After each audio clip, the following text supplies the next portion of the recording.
来看中央政府推出的社会主体第三季哦，计共有5案1563户通租，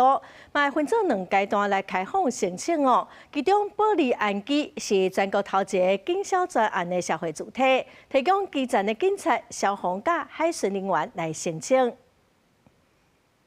落实居住正义、加速兴建社体，国家自导中心第三季社会主体公告招租，招租5案社会主体1563户，分2摆开放申请。但是保安局这一个基地，原则上就是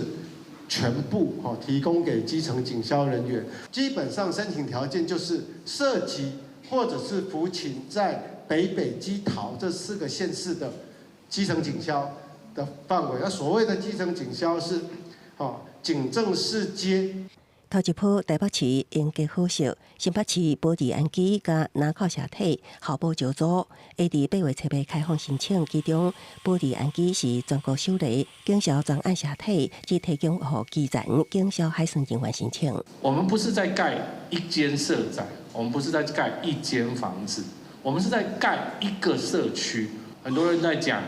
国家好像超征的税收就应该要还给大家。其实我们已经还给，